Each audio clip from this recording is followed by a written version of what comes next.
Wood, and this is your 2-minute tip for disciple making. I wore one of my favorite t-shirts today. There, how appropriate is that as we talk about being a disciple of Jesus? It was made by one of my good friends up there at Fort Campbell, Joe Edwin, and I like to wear it when I work out, but today I wore it for you. We've been talking about questions that every disciple maker ought to have in his kit bag.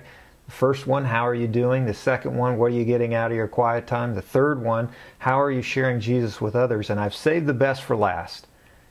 How are you becoming more like Jesus? Important question as we think about it. 1 John 2:6 says, those who say they live in God should live their lives as Jesus did.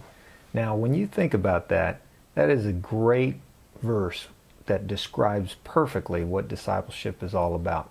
Living like Jesus did. By the way, that's the New Living Translation. Now, it's interesting that when we get together as believers in Jesus, we'll talk about everything religious, everything spiritual, but Jesus. Just test this.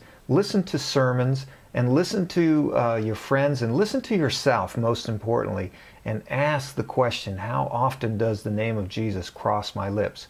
And more importantly, how often do I think about becoming like him? Because if we believe that discipleship is becoming like Jesus, then the name of Jesus and thoughts about Jesus and becoming like Jesus should be at the forefront of our minds.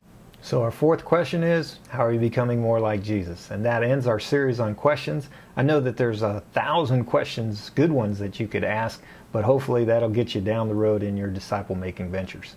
So I hope that this has been helpful. And if you know somebody that needs this video, please pass it on. And until next time, keep making disciples.